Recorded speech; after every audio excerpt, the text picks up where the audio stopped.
বন্ধুরা, আজকের গল্পটা একটু অন্যরকম হতে চলেছে, তাই পুরো গল্পটা শোনার জন্য অনুরোধ রইল। আমার নাম সুমনা, বয়স তখন কম। এই কম বছর বয়সী আমি ছিলাম এক অপরূপা তরুণী। তবে আমার শারীরিক গঠন এমন ছিল যে কেউ আমাকে দেখে আমার আসল বয়স আন্দাজ করতে পারত না। সবাই ভাবত আমার বয়স অন্তত ২০ বা ২২ হবে। আমি ছিলাম এমন এক রূপের অধিকারিণী যাকে দেখলে পাড়ার অনেকেই এক মুহূর্তের জন্য থমকে যেত। তবে আমি ছিলাম এক দরিদ্র পরিবারের মেয়ে। সংসারের অভাব অনটনের কারণে আমাকে পরের বাড়িতে কাজ করতে এসেছিলাম। শহরে এসে আমি এক গৃহকর্তার বাড়িতে কাজ শুরু করি এবং সেখানেই থাকতাম। সেই বাড়ির একমাত্র ছেলে অরুণ প্রথম দিন থেকেই আমার প্রতি বিশেষ দৃষ্টি রাখত। যখন আমি অরুণবাবুর ঘর গোজাতে যেতাম, তিনি প্রায়ই এমন আচরণ করতেন যা আমাকে অবাক করত। তার কথায় ও আচরণে এক ধরনের মজা এবং খুনসুটি মিশে থাকত, যা অন্য কারো ক্ষেত্রে বিরক্তিকর লাগলেও অদ্ভুতভাবে অরুণবাবুর ক্ষেত্রে আমার খারাপ লাগত না, বরং ভেতরে ভেতরে এক অজানা শিহরণ কাজ করত। আমি বুঝতে পারছিলাম না কেন এমন হচ্ছে। হয়তো অজান্তেই আমি তাকে ভালোবেসে ফেলেছিলাম। আমি ভুলেই গিয়েছিলাম আমার অবস্থান কোথায়। আমি যে একজন সাধারণ গৃহকর্মী। এই বাড়িতে কাজ করতে আমার এতটা ভালো লাগতো তার একমাত্র কারণ ছিলেন অরুণবাবু। আমার গ্রাম থেকে আমরা ৪ জন মেয়ে শহরে এসেছিলাম। সবাই আলাদা বাড়িতে কাজ করতাম। আমি যে বাড়িতে কাজ করতাম সেই বাড়ির কর্তা ও কর্ত্রী মোটের উপর ভালো মানুষ ছিলেন, তবে গৃহকর্ত্রী একটু খুঁতখুঁতে স্বভাবের ছিলেন। কাজে সামান্য ভুল হলে বকাচকা করতেন। একদিন গৃহকর্তা ও গৃহকর্ত্রী বাইরে ছিলেন। আমি রান্নাঘরে থালা বাসন পরিষ্কার করছিলাম। হঠাৎ অরুণবাবু পেছন থেকে এসে আমাকে ডেকে বললেন, আজ আমি তোমার সাথে কিছু কথা বলতে চাই, যা অনেক দিন ধরে বলতে চাচ্ছি। আমি অবাক হয়ে তার দিকে তাকালাম। তিনি হালকা হাসলেন এবং বললেন, আমি জানি তুমি হয়তো ভাবো না, কিন্তু আমি অনেক দিন ধরেই তোমাকে পছন্দ করি। তার কথা শুনে আমি অপ্রস্তুত হয়ে গেলাম। আমার ভেতরে মিশে গেল লজ্জা, বিস্ময় আর এক অদ্ভুত আনন্দ। অরুণবাবুর চোখের দিকে তাকিয়ে বুঝতে পারলাম তার কথাই মিথ্যে নেই। সেই দিনের পর থেকে অরুণবাবুর সাথে আমার সম্পর্ক বদলে গেল। আমরা আগের চেয়ে বেশি কথা বলতাম, একে অন্যের খোঁজ খবর নিতাম। আমি মনে মনে বিশ্বাস করতে শুরু করলাম অরুণবাবু আমাকে ঠিক ততটাই ভালোবাসেন যতটা আমি তাকে। সেই দিনের পর থেকে অরুণবাবু যখনই সুযোগ পেতেন তখনই আমার সাথে নিজের ইচ্ছে পূরণ করতেন। এই বিষয়ে গৃহকর্তা বা গৃহকর্ত্রী কিছুই জানতেন না যে তাদের একমাত্র ছেলের সাথে আমার মতো একজন সাধারণ কাজের মেয়ের সম্পর্ক গড়ে উঠেছে। সেই ঘটনার পর থেকে আমি আরও খুশি মনে বাড়ির সব কাজ করে দিতাম। অরুণবাবুকে পেয়ে আমি এতটাই আনন্দিত ছিলাম যে আমি স্বপ্ন দেখতে শুরু করেছিলাম যে একদিন আমি এই বাড়ির বধূ হব। এইভাবেই ধীরে ধীরে অরুণবাবুর সাথে আমার ঘনিষ্ঠতা বাড়তে লাগলো। কিন্তু অরুণবাবু কখনো নিজের মুখে বলেননি যে তিনি আমাকে ভালোবাসেন বা পছন্দ করেন। তিনি কেবল একটাই কথা বলতেন, সুমনা, তোমার সাথে সময় কাটাতে আমার খুব ভালো লাগে, আর তুমি এতটাই সুন্দরী যে তোমাকে দেখে কেউ বলতেই পারবে না যে তুমি একজন কাজের মেয়ে। এভাবে 1 মাস কেটে যাবার পর একদিন গৃহকর্তার বন্ধু তার মেয়ে নিয়ে আমাদের বাড়িতে এলেন। আসলে তারা অরুণবাবুকে দেখতে এসেছিলেন। বড় সাহেব তার বন্ধুর মেয়ের সাথেই অরুণবাবুর বিয়ে ঠিক করতে চাইছিলেন। যখন আমি জানতে পারলাম যে অরুণবাবুকে দেখতে পাত্রীপক্ষ এসেছে, তখন আমার মাথায় যেন আকাশ ভেঙে পড়ল। আমার মনে হচ্ছিল যেন আমার মস্তিষ্ক কাজ করা বন্ধ করে দিয়েছে। এরপর গৃহকর্ত্রী যখন আমাকে সবার জন্য চা নিয়ে যেতে বললেন, তখন চা দিতে গিয়ে আমি ওই মেয়েটিকে দেখে এতটা হতচকিত হয়ে গিয়েছিলাম যে আমার হাত থেকে চা তার শাড়ির উপর পড়ে গেল। মেয়েটির গায়ে চা পড়া মাত্রই তার কিছু বলার আগে গৃহকর্ত্রী ভীষণ রেগে গিয়ে আমার হাত ধরে টেনে রান্নাঘরে নিয়ে এসে আমার গালে এক চড় মেরে বললেন, অকর্মা মেয়ে, তুই কি চোখে দেখতে পাস না? এটা তুই কি করলি? ওরা আমার ছেলেকে দেখতে এসেছে। আমি কোনো ঝামেলা চাই না, না হলে তোকে বাড়ি থেকে বের করে দিতে আমি এক মুহূর্ত ভাবব না। আমি তখন কাঁদতে কাঁদতে হাত জোর করে গৃহকর্ত্রীকে বললাম, গৃহকর্ত্রী, আমার ভুল হয়ে গেছে, আমাকে ক্ষমা করে দিন। আসলে আমি খুব ঘাবড়ে গিয়েছিলাম। এরপর গৃহকর্ত্রী প্রচণ্ড রেগে রান্নাঘর থেকে বেরিয়ে গেলেন। গৃহকর্ত্রী চলে যাবার পর আমি রান্নাঘরে বসে চায়ের ট্রেটা বুকে আঁকড়ে ধরে কাঁদতে লাগলাম। এই ভেবেই আমার বুক ফেটে যাচ্ছিল যে যদি অরুণবাবুর সাথে ওই মেয়ের বিয়ে হয়ে যায় তাহলে আমার কি হবে। অরুণবাবুর সাথে যে আমার শারীরিক সম্পর্ক তৈরি হয়েছে সেটা আমি কি করে ভুলবো? আমি তো মন প্রাণ দিয়ে অরুণবাবুকে ভালোবেসে ফেলেছিলাম। কাজের মেয়ে হলেও তো আমরা মানুষ, আমাদেরও তো আবেগ অনুভূতি আছে। এবং সেই দিন রিনা নামের ওই মেয়েটির সাথেই অরুণবাবুর বিয়ে পাকা হয়ে গেল। সেই দিন রাতে গৃহকর্তা ও গৃহকর্ত্রী ঘুমিয়ে পড়লে আমি রান্নাঘর থেকে বেরিয়ে অরুণবাবুর ঘরে গেলাম। আমি রান্নাঘরেই ঘুমাতাম। আমি ঘরে প্রবেশ করতেই অরুণবাবু আমাকে দেখে বললেন, সুমনা, এত রাতে তুই এখানে কি করছিস? আমি তখন অরুণবাবুর কাছে গিয়ে তার হাত ধরে নরম সুরে বললাম, অরুণবাবু, আপনি কি এই বিয়েতে সম্মতি দিয়েছেন? তখন অরুণবাবু ম্লান হেসে বললেন, আমার ইচ্ছে না থাকলেও আমাকে হয়তো এই বিয়েটা করতেই হবে, কারণ এটা আমার বাবা মায়ের খুব পছন্দের। তখন আমি আবেগ আপ্লুত হয়ে উত্তেজিতভাবে বললাম, তাহলে আমাদের মধ্যে যা চলছে সেটার কি হবে অরুণবাবু? অরুণবাবু তখন অবাক হয়ে বললেন, তুই কি বলতে চাইছিস? আমি তো কিছুই বুঝতে পারছি না। এরপর আমি অরুণবাবুকে আর কিছু না বলে রাগে ঘর থেকে বেরিয়ে আবার রান্নাঘরে ফিরে এলাম। সারা রাত ধরে শুধু একটাই চিন্তা করতে থাকলাম যে আমার আর অরুণবাবুর মধ্যে যে সম্পর্কটা গড়ে উঠেছে সেটার তাহলে পরিচয় কি? আমি তো মন থেকে অরুণবাবুকে নিজের ভেবেছিলাম, কিন্তু আমি তখনও জানতাম না যে অরুণবাবুর মনে আমার জন্য কি ছিল। শুধুই কি শারীরিক আকর্ষণ, নাকি মনের টান? এসব ভাবতে ভাবতেই আমি যখন সবে চোখ বন্ধ করেছি তার কিছুক্ষণ পরেই গৃহকর্তার ড্রাইভার করিম রান্নাঘরের ভেতরে ঢুকে আমার কাছে এসে বসলো আর আমার মুখে হাত বোলাতে লাগলো। তার স্পর্শে আমি ভয়ে আঁতকে উঠে চোখ খুললাম এবং তাকে দেখে হতভম্ব হয়ে গেলাম। আমি তখন উঠে বসে করিমকে বললাম, তুই এখানে কি করছিস? বের হয়ে এখান থেকে, না হলে আমি চিৎকার করব। আমাকে ছোঁয়ার সাহস তোর হলো কি করে? তুই খুব বেড়ে গেছিস। এরপর যদি আমাকে ছোঁয়ার চেষ্টা করিস তাহলে আমি গৃহকর্তাকে বলে তোকে চাকরি থেকে ছাড়িয়ে দেব। গৃহকর্তার ড্রাইভার করিম তখন বিদ্রূপের হেসে বলল, সুমনা, তুই যে অরুণবাবুর সাথে রাত কাটাস সেটা আমি নিজের চোখে দেখেছি। তাহলে আমার সাথে থাকতে তোর কি সমস্যা? দেখে নিস, একদিন অরুণবাবু তোকে ধোঁকা দেবে। তুই যে স্বপ্ন দেখছিস সেই স্বপ্ন তোর কোনোদিনও সত্যি হবে না। তুই যে একজন কাজের মেয়ে সেটা ভুলে যাস না। এই বলে করিম ঘর থেকে বেরিয়ে গেল। তার চলে যাবার পর আমি স্পষ্ট বুঝতে পারছিলাম যে করিম কোন স্বপ্নের কথা বলছিল। যেহেতু আমি অরুণবাবুকে ভালোবেসে ফেলেছিলাম, তাই আমি ভেবেছিলাম অরুণবাবু আমাকে বিয়ে করবেন এবং আমি এই বাড়ির কর্ত্রী হব। ড্রাইভার আমার সেই স্বপ্নের দিকেই ইঙ্গিত করে বলেছিল যে আমার এই স্বপ্ন কোনোদিনও পূরণ হবে না। এই কথাগুলো ভাবতে ভাবতেই আমার সারা রাত কেটে গেল। পরদিন সকালে আমি যখন বিষণ্ণ মনে ঘর পরিষ্কার করছিলাম, তখন গৃহকর্তা অরুণ বাবুর উপর প্রচণ্ড চিৎকার করছিলেন। আমি তখন দ্রুত কাজ থামিয়ে বাগানের দিকে গিয়ে দেখলাম বড়কর্তা অরুণ বাবুর গালে এক থাপ্পড় মেরে বললেন, নির্লজ্জ কথাকার, তোর তো কোনো কাজ নেই। গৃহকর্ত্রী তখন অবাক হয়ে গৃহকর্তাকে বললেন, কেন তুমি এত বড় ছেলের গায়ে হাত তুলছ? কদিন পরে ওর বিয়ে হবে, তখন ও ঠিক দায়িত্ববান হয়ে যাবে। গৃহকর্তা তখন রেগে গৃহকর্ত্রীকে বললেন, তুমি ওকে অতিরিক্ত প্রশ্রয় দিয়ে মাথায় তুলেছ, এই জন্যই তোমার ছেলে উচ্ছন্নে গেছে। তোমার ছেলে বাজারের ওই মাস্তানের কাছ থেকে 3 লক্ষ টাকা ধার করেছে। ওই মাস্তান আজ আমাকে বাজারে ধরেছিলে এবং সব সত্যি কথা বলেছে।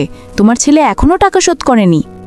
তারপর বড়কর্তা অরুণবাবুর দিকে আঙ্গুল তুলে বললেন, অনেক কষ্টে আমি তোর বিয়েটা ঠিক করেছি, না হলে তোর মতো অকর্মণ্য ছেলেকে কোনো বাবাই তার মেয়ের হাত দেবে না। রিনার বাবা আমার খুব কাছের বন্ধু বলেই তোর বিয়েটা পাকা হয়েছে। ওই সময় অরুণবাবু মাথা নিচু করে চুপচাপ সবকিছু শুনছিলেন। সবকিছু শোনার পর গৃহকর্ত্রী গৃহকর্তাকে বললেন, কেন তুমি সকাল সকাল আমার ছেলেটাকে এত কষ্ট দিচ্ছ? ও সব ঠিক করে ফেলবে, বিয়ের পরও ঠিক দায়িত্বশীল হয়ে যাবে। তুমি ওকে কোনো ব্যবসা দাঁড় করিয়ে দিও, তাহলেই ও কাজে ব্যস্ত থাকবে। গৃহকর্তা তখন গৃহকর্ত্রীকে বললেন, তোমার আদরের ছেলেকে বুঝিয়ে দাও যাতে সে দায়িত্বশীল হয়, না হলে আমি একদিন ওকে বাড়ি থেকে বের করে দেব। বড়কর্তার রাগে সেখান থেকে চলে যাওয়ার পর অরুণবাবু প্রচণ্ড রেগে নিজের ঘরে চলে গেলেন। আমি তখন এক গ্লাস জল নিয়ে অরুণবাবুর কাছে গেলাম। তখন অরুণবাবু রাগে ক্ষোভে নিজের মাথায় হাত দিয়ে বসেছিলেন। ঠিক তখনই তাকে এক মাস্তান ফোন করে হুমকি দিল যে আগামী 4 দিনের মধ্যে যদি অরুণবাবু তাদের টাকা ফেরত না দেন তাহলে তারা তাকে মেরে অবস্থা খারাপ করে দেবে। ফোনটা রাখার পর অরুণবাবু আমার দিকে তাকিয়ে বললেন, দেখছিস তো সুমনা, এই বাড়িতে আমার কোনো দাম নেই।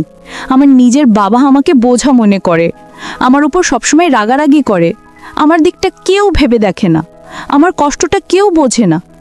অরুণবাবুর কথা শুনে আমার ভীষণ কষ্ট হচ্ছিল, তাই আমি তার হাত ধরে বললাম, বাবু, আমি আপনার কষ্টটা বুঝতে পারছি, কিন্তু আমি আপনার জন্য কিছুই করতে পারছি না।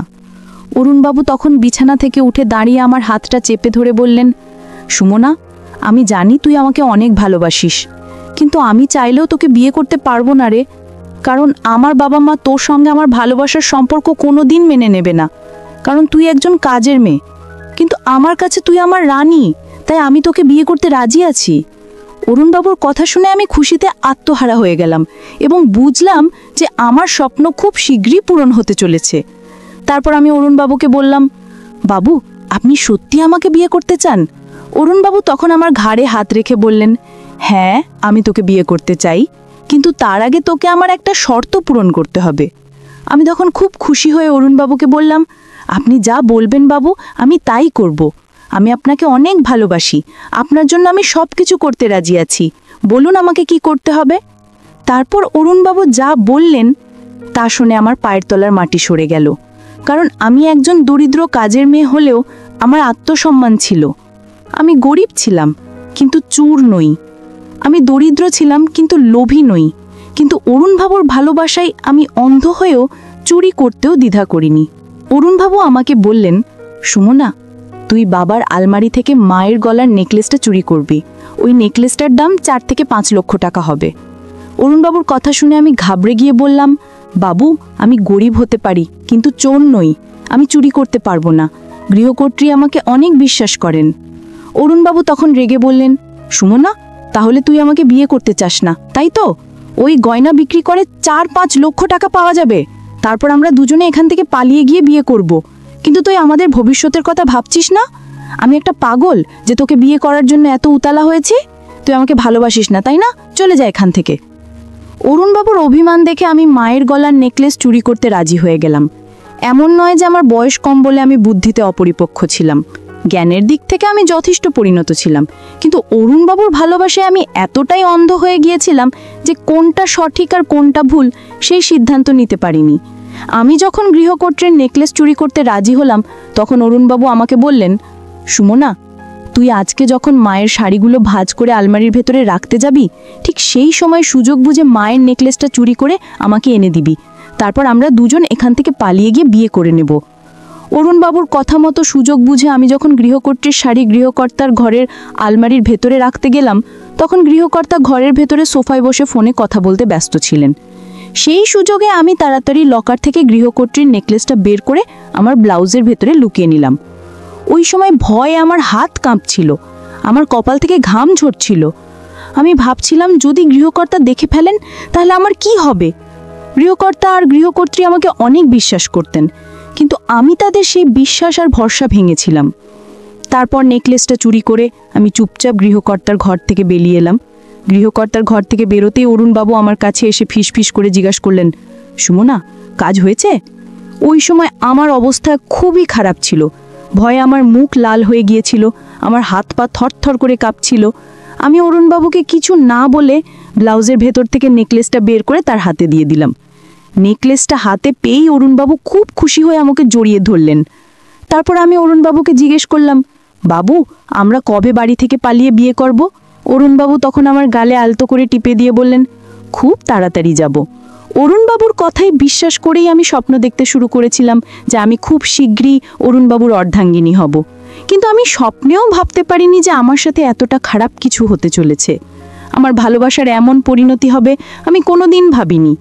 এরপর বেশ কিছুদিন কেটে যাওয়ার পর যখন অরুণবাবুর বিয়ের দিন পাকা করার জন্য মেয়ে পক্ষ আমাদের বাড়িতে এলো, তখন আমি অরুণবাবুকে রেগে বললাম, অরুণবাবু, তারা তো আপনার বিয়ের দিন ঠিক করতে আসছে, আপনি কবে আমাকে নিয়ে পালিয়ে বিয়ে করবেন? অরুণবাবু তখন আমার কাঁধে হাত রেখে বললেন, আরে পাগলি, তুই চিন্তা করছিস কেন? বিয়ের দিন পাকা করতে আসছে, বিয়েটা তো আর আজকেই হচ্ছে না। তুই চিন্তা করিস না, সময়ের সাথে আমি সবকিছু ঠিক করে দেব। দেখতে দেখতে অরুণবাবুর বিয়ের দিন পাকা করার সময় চলে এলো। সেই দিন আমি ভীষণ দুঃখী ছিলাম। আমার মনে কষ্ট হচ্ছিল এটা দেখে যে অরুণবাবু রীনা ম্যাডামকে দেখে মুচকি মুচকি হাসছিলেন। আমি এতটাই বোকা ছিলাম যে তখনও বুঝতে পারিনি অরুণবাবুর আসল উদ্দেশ্য কী। সেই দিন গৃহকর্তার বাড়িতে তাদের আত্মীয় স্বজন এবং গৃহকর্তার বন্ধু ও তাদের পরিবারের সদস্যরা উপস্থিত ছিলেন। বাড়িতে অনেক লোকজন ছিল, সবাই খুব আনন্দ করছিল, কিন্তু আমি ভেতরে ভেতরে যন্ত্রণায় পুড়ে যাচ্ছিলাম। তারপর সেদিন আমার মনের সব ভুল ধারণা ভেঙে গেল। আমি বুঝতে পারলাম যে এতদিন অরুণবাবু আমাকে ঠকিয়েছেন, এতদিন তিনি শুধু আমাকে ব্যবহার করেছেন। কারণ সেদিন যখন গৃহকর্তা ও গৃহকর্ত্রী জানতে পারলেন যে তাদের আলমারি থেকে নেকলেস চুরি হয়েছে, তখন তারা আমার উপরেই সন্দেহ করলেন, এবং সেটা করাটাই স্বাভাবিক ছিল। তারপর গৃহকর্ত্রী যখন সবার সামনে চিৎকার করে আমাকে জিজ্ঞেস করলেন যে নেকলেসটা কোথায়, তখন আমি অরুণবাবুর মুখের দিকে তাকিয়ে বললাম, গৃহকর্ত্রী, আমি আপনার নেকলেস চুরি করিনি। ওদিকে বাড়িতে উপস্থিত থাকা আত্মীয় স্বজন এবং রিনার বাবা মা আমাকেই চোর বলে অপবাদ দিচ্ছিল, কিন্তু তবু অরুণবাবু চুপচাপ দাঁড়িয়ে তামাশা দেখছিলেন। আমি ভেবেছিলাম অন্ততপক্ষে তিনি আমার পক্ষে কথা বলবেন, কিন্তু তিনি যা করলেন তাতে আমি পুরোপুরি ভেঙে পড়লাম। আমি যখন বিষণ্ণ মুখে অরুণবাবুর দিকে তাকিয়েছিলাম, তখন গৃহকর্ত্রী আমার গালে একটা থাপ্পড় মেরে বললেন, চোর কোথাকার, আমার ছেলের দিকে তাকিয়ে আছিস কেন? বল, আমার নেকলেসটা কোথায় লুকিয়ে রেখেছিস? ঠিক তখনই অরুণবাবু তার মাকে বললেন, হ্যাঁ মা, তুমি ঠিকই বলেছ, এই মেয়েটাই তোমার নেকলেস চুরি করেছে। এই মেয়েটাকে এক্ষুনি বাড়ি থেকে বের করে দাও। এসব কাজের মেয়েদের বেশি প্রশ্রয় দিতে নেই। বাবুর কথা শুনে আমার পায়ের তলার মাটি সরে গেল। যার জন্য আমি চুরি করেছিলাম, সেই মানুষটি আমাকে চোরের উপহার দিল।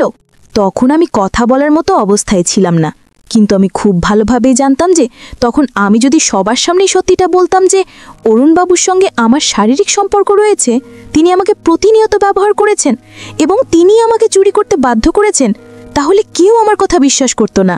তাই আমি সবাইকে একটাই কথা বললাম, আমি চুরি করিনি। আপনাদের যদি বিশ্বাস না হয়, তাহলে আপনারা আমার জিনিসপত্র তল্লাশি করে দেখতে পারেন। তারপর গৃহকর্তা ও গৃহকর্ত্রী এবং রিনার বাবা মা সবাই মিলে আমার জিনিসপত্র তল্লাশি করে যখন কিছুই খুঁজে পেলেন না, তখন তারা আমাকে ছেড়ে দিলেন। কিন্তু সেদিন আমি মনে মনে ঠিক করে নিয়েছিলাম যে যেভাবেই হোক আমার উপর যে চোরের অপবাদ দেওয়া হয়েছে সেটা আমাকে মুছতেই হবে। তাই সেদিন রাতে আত্মীয় স্বজনরা চলে যাওয়ার পর আমি সুযোগ বুঝে লুকিয়ে অরুণবাবুর ঘরে গেলাম। বাবুর ঘরে ঢুকে দেখলাম তিনি ফোনে কারোর সঙ্গে কথা বলছিলেন, এবং পরে বুঝতে পারলাম যে তিনি রিনার সাথেই কথা বলছেন। আমি তখন রেগে বাবুকে বললাম, আপনি কেন আমার সাথে এমনটা করলেন? আপনি আমাকে ঠকিয়েছেন। আমরা গরিব বলে কি আমাদের অনুভূতির কোনো মূল্য নেই? অরুণবাবু তখন প্রচণ্ড রেগে আমার দিকে আঙ্গুল দেখিয়ে বললেন, কাজের মেয়ে হয়ে এত বড় স্বপ্ন দেখিস? আরে তোর সাথে আমি শুধু আমার শারীরিক চাহিদা মেটাতাম, এর বেশি কিছু নয়। তুই ভাবলি কি করে যে আমি তোর সাথে শারীরিক সম্পর্ক করেছি বলে তোকে বিয়ে করব? আমি তোর সঙ্গে ভালোবাসা নাটক করেছিলাম শুধু আমার নিজের স্বার্থে, যাতে তুই আমার কাজটা করে দিস। আর তুই আমার কথা মতো মায়ের নেকলেসটা চুরি করেছিলিস, যেটা আমি বিক্রি করে আমার ধার শোধ করে দিয়েছি। এর মানেই নয় যে আমি তোর মতো কাজের মাসিকে বিয়ে করব। বেরিয়ে যা আমার চোখের সামনে থেকে। পরের দিন সকালে রিনার বাবা মা এসে গৃহকর্তা ও গৃহকর্ত্রীকে একটি ভয়েস রেকর্ডিং শোনালেন। সেই রেকর্ডিংয়ে আগের রাতে আমারও অরুণবাবুর মধ্যে যা কথা হয়েছিল তার পুরোটাই ছিল, এবং তারা সব কিছু জানার পর এই বিয়েটা ভেঙে দিয়েছিল। রিনার বাবা অরুণবাবুর বাবাকে বলেছিলেন, ছি, তোর ছেলে চরিত্রহীন, সে বাড়ির কাজের মেয়ের সঙ্গে সম্পর্ক করেছে। ছি ছি ছি ছি, আমি এমন একটা চরিত্রহীন ছেলের সাথে নিজের মেয়ের বিয়ে দিতে পারবো না। আসলে আগের দিন রাতে অরুণবাবুর ঘরে যাবার আগে আমি চালাকি করে নিজের মোবাইলে ভয়েস রেকর্ডার চালু করে রেখেছিলাম, যাতে সব সত্যিটা মোবাইলে রেকর্ড হয়ে যায়। তারপর ভোরবেলা আমি রিনার বাড়ি গিয়ে তার বাবা মাকে সেই ভয়েস রেকর্ডিং শোনাই। তখন তারা অরুণবাবুর ব্যাপারে সব সত্যিটা জানতে পারে, এবং এটাও জানতে পারে যে আমি চোর নই। তারপর গৃহকর্তা ও গৃহকর্ত্রী তাদের ছেলের ব্যাপারে সবকিছু জানতে পেরে খুবই লজ্জিত হলেন। গৃহকর্ত্রী তার ছেলের গালে এক থাপ্পড় মেরে বললেন, ছি, তুই এতটা নিচে নামতে পারবি? আমি কোনোদিন স্বপ্নেও ভাবতে পারিনি। সেদিন আমি তাদের সবাইকে বলেছিলাম, আমরা গরিব বলে কি আমরা মানুষ নয়? আমাদের অনুভূতির কি কোনো দাম নেই? আমাদের কি ভালোবাসার কোনো অধিকার নেই? আপনাদের ছেলে প্রতিনিয়ত আমাকে নিজের ইচ্ছে মতো ব্যবহার করেছে, যেটাকে আমি ভালোবাসা ভেবেছিলাম। আমার দোষ শুধু একটাই যে আমি আপনাদের স্বার্থপর ছেলেকে চোখ বন্ধ করে বিশ্বাস করেছিলাম। তাই আজ আমি এই বাড়ি ছেড়ে চলে যাচ্ছি। সেদিন গৃহকর্ত্রী আমাকে আটকানোর চেষ্টা করেছিলেন, কিন্তু আমি সিদ্ধান্ত নিয়েছিলাম যে আমি গ্রামের বাড়িতে ফিরে যাব এবং সেখান থেকেই কোনো কাজ করব। তারপর অরুণবাবুকে উচিত শিক্ষা দিয়ে আমি গ্রামের বাড়িতে নিজের বাবা মায়ের কাছে ফিরে এসেছিলাম। বন্ধুরা, প্রতিদিন এরকম গল্প পেতে চ্যানেলটি লাইক ও সাবস্ক্রাইব করে আমাদের সাথেই থাকুন।